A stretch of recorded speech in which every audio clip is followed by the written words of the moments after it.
자, 모세 오경의 바른 이해를 위해서 오경은 모든 성경의 기초이고 다른 성경과의 유기적인 관계에 있기 때문에 오경 이해를 통해서 모든 성경의 이해를 돕는다는 것을 알아야 됩니다.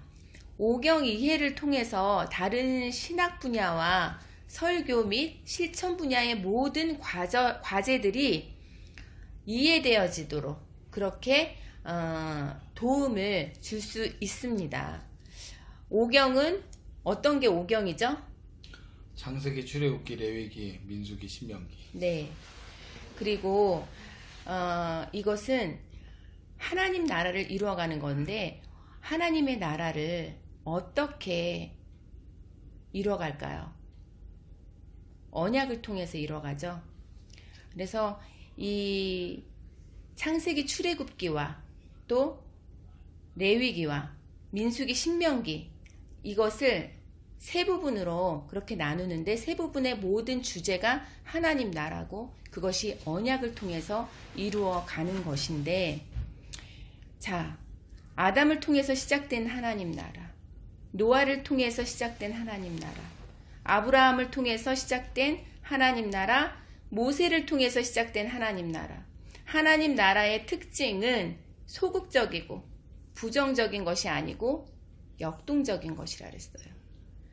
하나님 나라의 역동성, 아브라함을 통해서 주신 씨와 땅의 언약이 어떻게 완성되어지는지를 보여주고 있어요.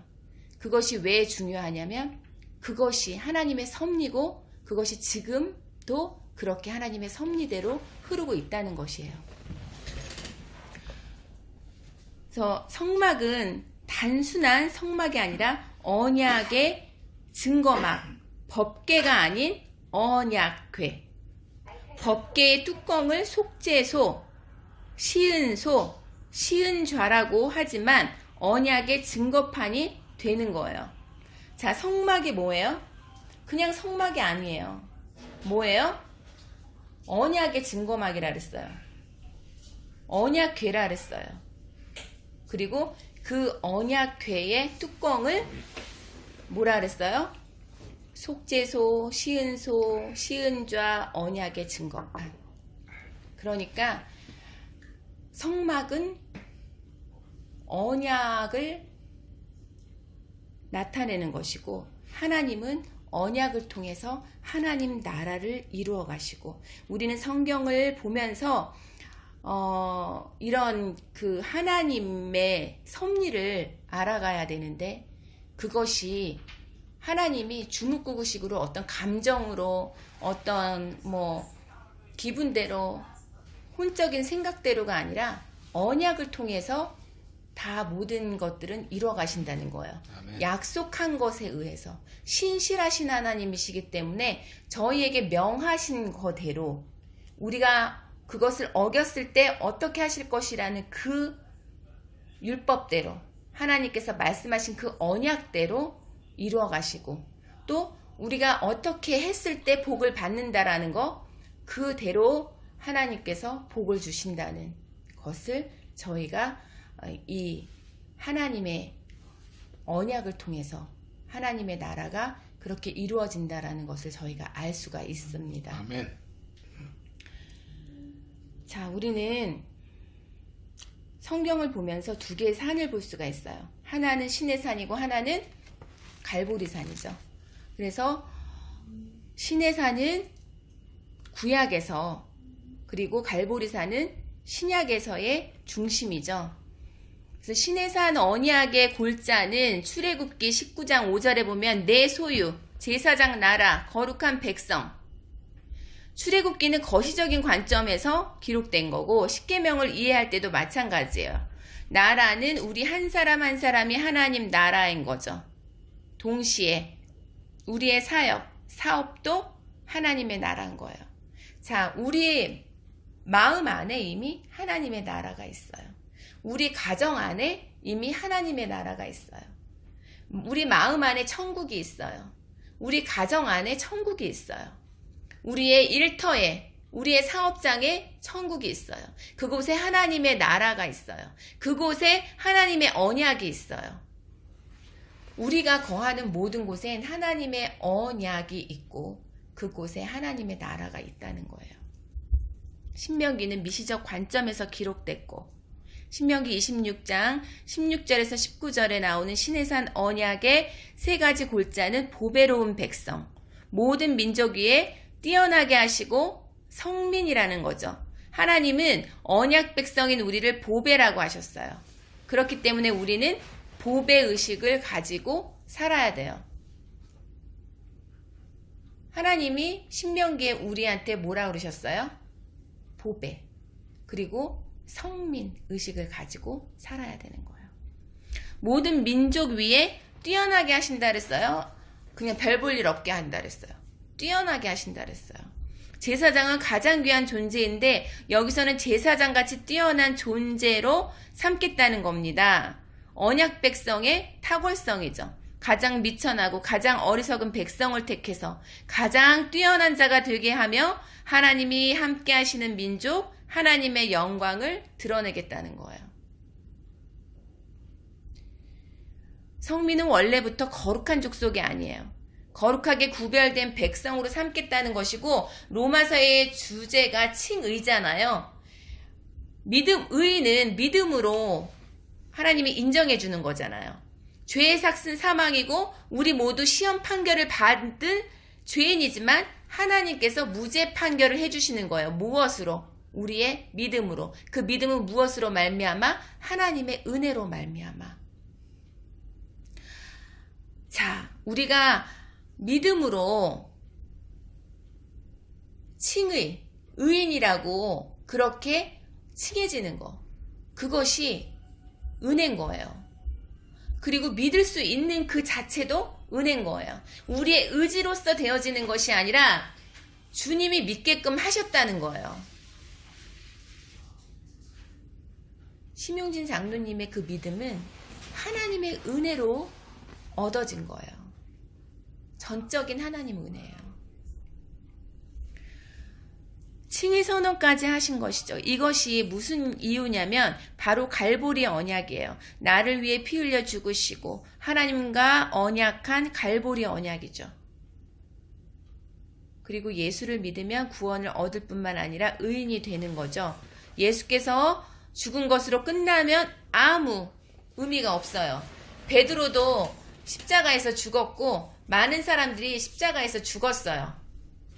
그런데 예수님의 죽음의 의미는 어디에 있느냐면 십자가에서 우리의 질고를 위해서 죽은 것뿐만이 아니라 3일 후에 부활하신 거에 있다는 거예요. 그래서 우리는 부활신앙을 가져야 되는 거예요. 십자가에서 죽으신 신앙에 우리가 묻혀서 그냥 맨날 눈물 흘리고 그냥 감사하고 그게 아니라는 거예요. 그것만이 아니라는 거예요. 물론 그거 감사해야 되지만 주님의 죽음이 특별한 건 3일 만에 부활하신 거예요. 부활은 생명이에요. 죽음은 죽음이지만 부활은 살아난 거예요. 생명인 거예요. 그 부활 생명이 우리가 그 부활하신 거를 믿을 때에 우리가 부활 생명이 되는 거예요. 우리가 주님 오셨을 때 변화체가 되는 거예요. 우리가 영원히 죽지 않고 영생을 갖게 되는 거예요. 무엇을 믿을 때? 3일 만에 부활하심을 믿을 때.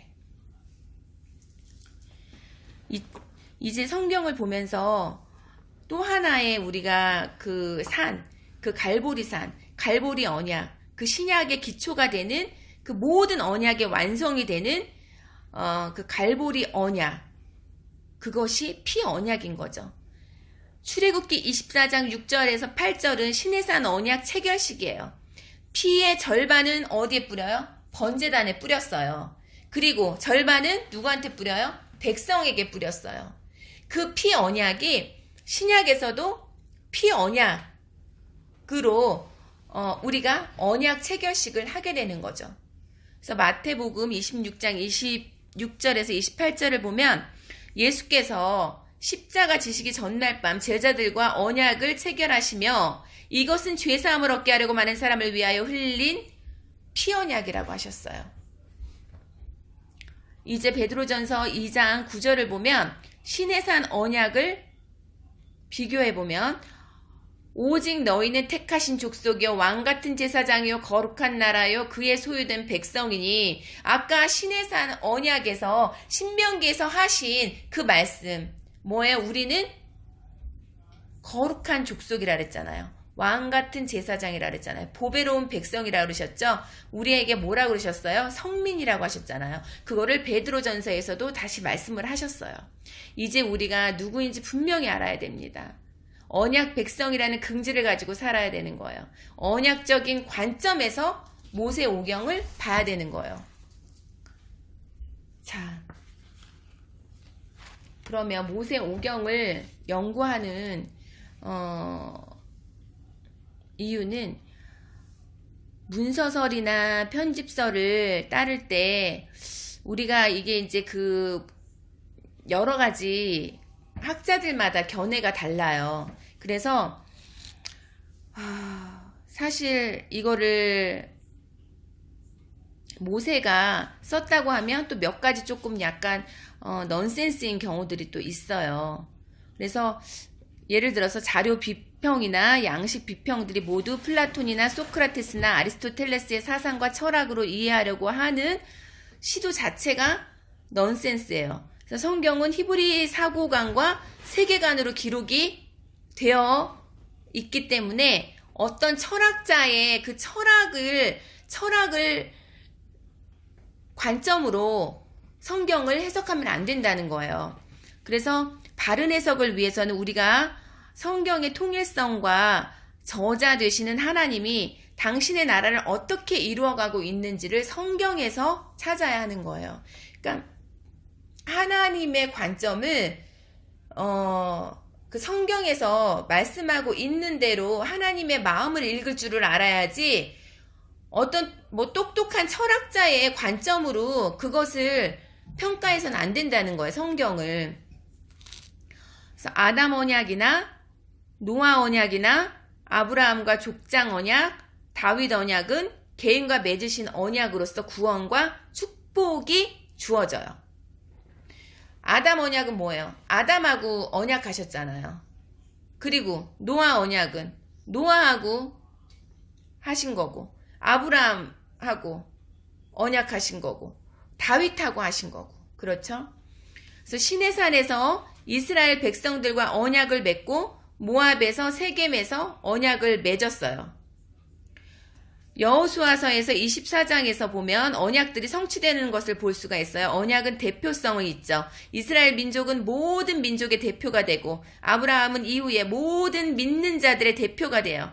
그래서 미래성이 있고 연속성이 있고 영원성의 특징이 있어요. 언약을 맺으면서 보여주시는 것이 헤세드예요. 언약적인 관계에서 끊을 수 없는 사랑. 구약에서는 종종 인자로 번역이 되어지죠. 헤세드야말로 성경 전체의 주제 단어예요.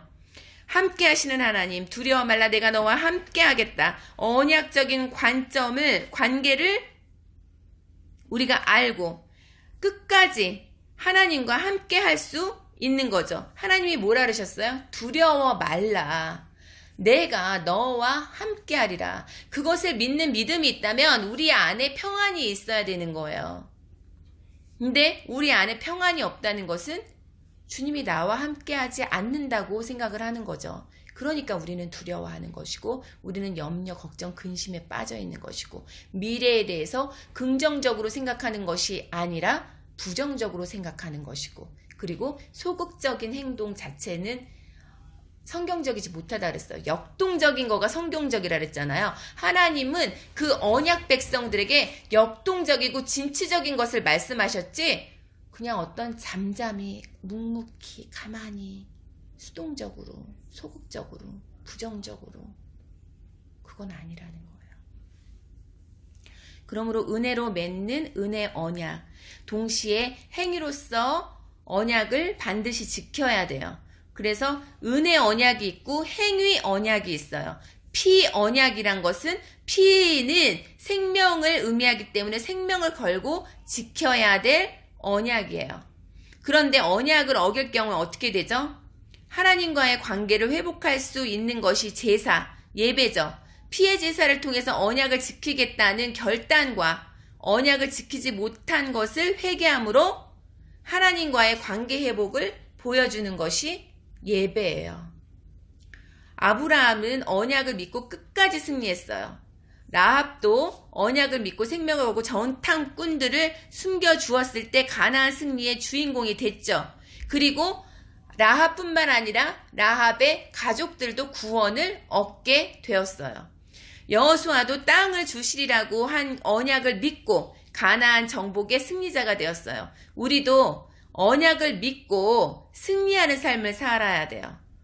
성경에 나오는 그 언약 백성들의 그 승리를 우리가 보면서 우리의 지금 상황들을 같이 비교해 보면서 그들의 어떤 순종, 그것을 우리가 배워서 지금의 이 타이밍에 그렇게 믿음의 선진들의 행동을 우리가 닮아 행해야 된다는 거예요. 행위 언약이기 때문이죠. 그래서 언약을 유지하고 발전시키는 수단이 언약법이고, 언약은 우리도 지켜야 하지만 하나님도 지켜야 하는 쌍방 언약이에요. 일반 언약이라 하더라도 그 이후에는 쌍방 언약이 되는 거예요. 우리가 흔히 율법이라고 부르는 것도 언약법이에요. 율법은 구속력이 강조되고 부정적인 면이 강조돼요. 그래서 언약법이라고 부르는 게 정확해요. 그래서 하나님한테 기도할 때는 어떻게 기도하면 응답이 빠르냐면 하나님의 언약의 말씀을 가지고 그 말씀, 약속의 말씀을 들고 하나님 이렇게 말씀하셨잖아요. 그러니까 이렇게 될 것, 이렇게 해주세요. 이렇게 되리라 믿습니다. 그 믿음을 주세요. 하나님 행해주세요. 이렇게 약속하셨잖아요. 너는 내게 부르짖으라 내가 너에게 응답하겠고라고 주님 말씀하셨잖아요. 주님 저 부르짖습니다. 주님 이렇게 해주세요. 이런 상황들이 있습니다. 여기에서 아버지 하나님 함께 하셔서 그 일을 행해주세요. 주님께서 응답하겠다고 말씀하셨잖아요. 듣지 않겠다고 하지 않았고 주님께서 그 음성 듣겠다고 말씀하셨잖아요. 부르짖을 때 아버지 하나님 듣겠다고 말씀하셨잖아요. 라고 아버지 하나님께서 언약을 우리에게 주신 그 말씀을 가지고 우리가 기도할 때 주님은 꼼짝하지 못한다는 거예요. 왜냐하면 쌍방 언약이기 때문이에요. 그래서 오경의 목적은, 창세기의 목적은 창조 기사가 아니라 언약 백성이 어떻게 형성되었는지를 보여주고 있습니다. 족장들의 삶을 통해서 하나님의 나라가 어떻게 형성되어 가고 있는가를 보여주고 있어요. 이 주제를 놓치면 엉뚱한 것을 추구하게 돼요. 출애굽기는 출애굽이 중요한 게 아니라 언약 백성들을 어떻게 구원하시고 그들과 어떻게 언약을 맺고 있느냐를 살펴봐야 되는 거예요. 하나님은 이스라엘과 언약을 체결한 후에 언약의 증거로 주신 것이 뭐예요? 성막. 성막이에요. 그래서 성막을 증거막이라고 하는 거죠. 언약을 어긴 당사자는 마땅히 죽어야 되는 것이고, 한 번뿐인 생명이 죽을 수밖에 없기 때문에 피의 제사, 예배를 통해서 회복을 허락하셨어요. 법궤는 증거궤고 법궤의 뚜껑인 속죄소, 속죄자, 시은소를 증거판이라고 해요. 성막은 언약을 증거하는 것이기도 하지만 하나님이 이스라엘 백성들 사이에서 함께 하시고 거하시는 집이에요. 언약을 맺으면서 제일 먼저 하신 말씀이 내가 너와 함께 하리라는 말씀이세요. 동시에 인간이 하나님을 만나는 장소인 거예요. 그래서 성막은 지성소와 성소로 나뉘어서 하나님만이 거하시는 지성소, 인간이 거하는 성소로 구분할 수 있어요. 자, 성막은 뭘로? 지성소와 성소. 자, 지성소는 누가 거해요? 하나님. 성소는 인간이 거하는 곳이죠. 자, 민수기는 백성의 숫자를 세워서 붙여진 이름이죠. 그런데 실상은 시의 완성을 보여주는 거예요. 아브라함의 후손들 70여 명이 몇 명으로 늘어났어요? 200만 명으로 늘어난 하나님 나라의 백성, 언약 백성인 시의 완성을 보여주고 있는 거예요. 자, 그 야곱의 허리에서 난 자 70명이 그 애굽 땅에서, 고센 땅에서 200만 명으로 그렇게 늘어난 그것을 통해서 뭐라 그러셨어요? 이전에 하나님이 창세기에서 아브라함에게 말씀하셨던 그 약속이 지켜지는 그 언약을 보여주는 거죠. 70명이 200만이 됐어요. 내가 하늘의 별과 같이 바다의 모래와 같이 너의 씨를 번성케 하리라고 분명히 몇 번이나 말씀하셨던 그 약속의 말씀을 이루심을 보게 하셨어요. 그것을 통해서 우리는 지금 뭘 느낄 수가 있어요? 주님은 신실하시다. 하신 언약을 주님이 말씀하신 것을 지키시는 분이다라는 걸 우리는 알아야 되는 거예요. 반드시 지키시는 분이에요. 반드시 신실하신 하나님, 약속을 지키시는 하나님이시라는 거죠. 본인이 한번 뱉은 말씀은 하나도 땅에 떨어지지 않아요. 그것은 반드시 이루시는 하나님이라는 것을 민수기에 70여 명의 야곱의 허리에서 난 자들이 200만 명이 된 것을 통하여서 우리가 하나님의 캐릭터를, 인격을 알 수가 있다는 거죠.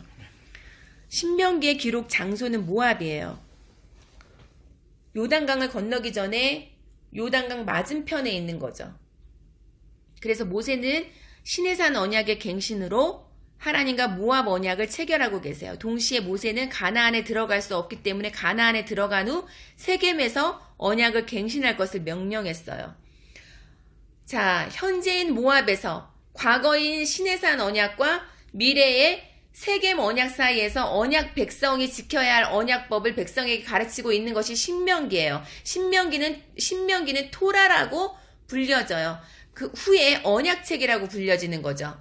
자, 그래서 이 신명기가 앞에 나왔던 그 시내산에서의 그 율법보다 조금 더 편리하게 만들어졌어요. 그것을 기반으로 거의 비슷한데 조금 더 편리하게. 예를 들어서 그냥 어린 양고기로 유월절을 하는 것만이 아니라 소를 해도 괜찮다. 그래서 그렇게 좀 어떤 양만 가지고 하는 것이 아니라 소도 들어가고, 그리고 또 어떤 다른 몇 가지 좀 더 복잡한 것들을 단순화시켰고, 어려운 것들을 좀 쉽게 그렇게 좀 신명기에서 약간 그렇게 바꿨어요. 그런데 모세가 느보산에서 죽었잖아요. 그 이전에 모압 땅을 바라보면서 이 신명기의 말씀을 이 모압 평지, 그 가나안 땅을 바라보면서 모압 평지에서 백성들에게 이야기했어요.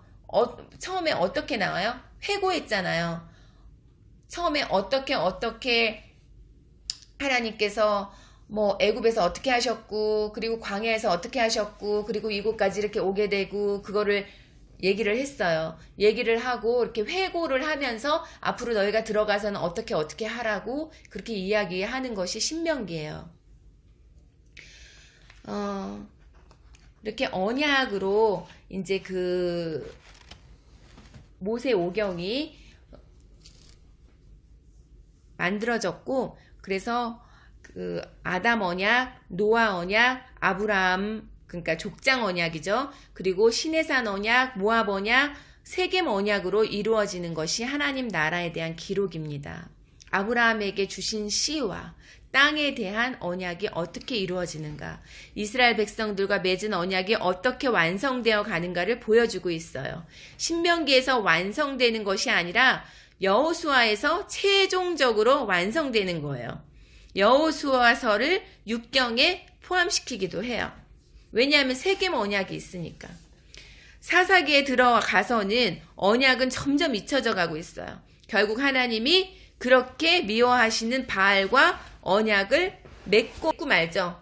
자, 이런 이스라엘 백성들은 하나님은 과연 어떻게 하실 것인가? 사사기에서 언약 공동체는 깨어지고 서로 파괴하는 모습을 보여주면서 하나님 나라는 암흑기로 접어들게 돼요. 그 땅에 들어가기 전에는 뭐 불만 불평이 있긴 하지만 이렇게까지 타락하지는 않았는데, 뭐 간간히 타락은 하긴 했었지만, 오히려 적과 꿀이 흐르는 그 땅에 들어가서 오히려 암흑기가 되었다는 거죠. 하나님은 언약을 이루어가기 위해 선지자를 보내세요. 백성들이 요구하는 왕을 견제 혹은 제사장을 견제하기 위한 수단으로 선지자의 시대가 시작돼요. 제사장은 제도권 하에 있기 때문에 왕과 백성들의 눈치를 보았고 선지자는 자유롭게 하나님 말씀을 증거할 수 있었어요. 선지자들의 메시지는 언약을 지키라는 거예요. 그래서 하나님이 선지자를 보내신 목적이 뭐예요? 언약을 지키라. 언약을 지키라는 거죠. 선지자는 누구의 말을 들어요? 하나님. 하나님 말을 들어요. 제사장은 백성. 예, 하나님의 말을 들어야 되는데 그들은 먹을 거 입을 거를 다른 지파들한테 공급받기 때문에 그들의 눈치를 보는 것으로 변질되어서 하나님이 어떤 제사장이나 또 왕, 인간의 왕을 세우면 인간의 그 왕을 의지하고 하나님을 의지하는 것이 적어졌으면 적어졌고 없어질 수도 있기 때문에 하나님은 인간의 왕을 세우지 않으셨던 거예요. 신명기를 통해서 그 언약을 통해서 지키지 않을 때 멸망할 것을 예언하고 계시죠. 하나님 나라는 눈에 보이는 왕들의 역사가 아니고 보이지 않는 하나님 나라의 역사를 선지자들이 보여주고 있어요. 언약의 증거로서의 법궤가 뺏기고 언약이 거의 잊혀져 갈 무렵에 다윗은 증거막, 성막을 짓고 언약궤를 모셔와요. 하나님 마음에 합한 다윗을 통해서 다윗 언약이 사무엘 하 7장에 세워지죠. 이제 하나님 나라는 새로운 국면을 접어들게 되는 거죠. 하나님 나라의 발전은 눈부십니다. 솔로몬 성전이 세워지고 봉헌식의 염려스러운 모습이 봉헌 기도에 나타나요. 하나님의 언약적 자비를 호소하고 언약이 영원하도록 기도를 한 거죠. 하나님 나라는 이후에 상향 아니면 하향? 하향 곡선이에요. 포로 직전 잠깐 부흥을 허락하시는데 그것은 요시아의 종교개혁이고 아마도 이후 바벨론 70년 포로를 준비하기 위해서 하나님이 계획하신 것이 아닐까 하는 생각을 해봅니다. 언약을 파기한 이스라엘은 이미 망해버렸어요.